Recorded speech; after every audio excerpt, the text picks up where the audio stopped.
Hi, welcome back to Doomsday Queen, where we're going to be talking about some key items, part of my preps that I could not live without and that I am constantly stocking up.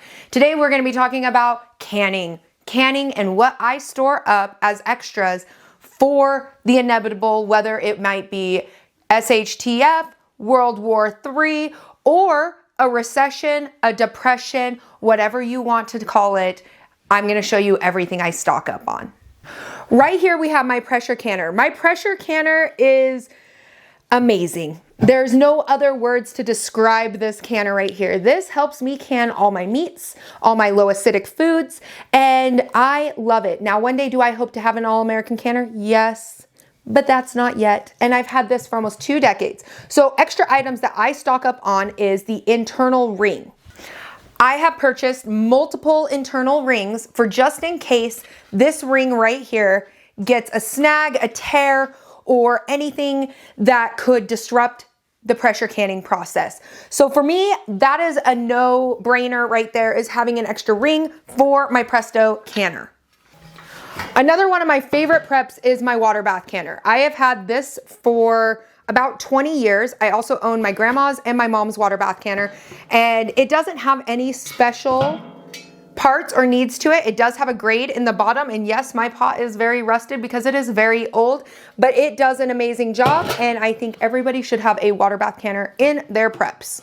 Another part of my preps is the never-ending stacks and stacks of lids. If you guys remember during the pandemic, lids were really hard to come by, and I honestly think with the current economy right now, with imports on steel and aluminum, that lids are going to become harder to find this year, just about as hard as during the pandemic. So every time I go into my local feed store, I'm always picking up extra lids so that I have enough so I can can every single season, no matter what the economy looks like. And honestly, they continue to raise their prices. I use Super B lids and ball lids. I like both of them. They're amazing. And I do the wide lids and the regular size lids when I am stocking up. Now, as a hint, don't do pure lids. Pure lids, I did find those during the pandemic, and they have a really bad seal rate and they are always faulty. So I don't get a really good high seal success rate with them. So I don't use those ones at all, but I do use all of these. Another item that I choose to stock up on all the time is pickling salt. Pickling salt, I use this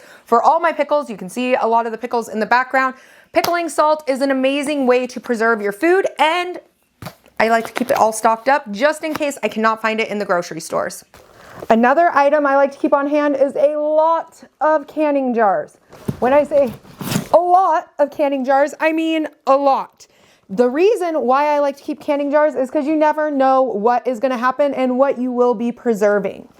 One of the many reasons why I stock up on canning jars is I like to think about the inevitable, the things that could happen that I have no control over. So say the power was to go out, the grid was to go down, and I'm using my generators to run my freezers.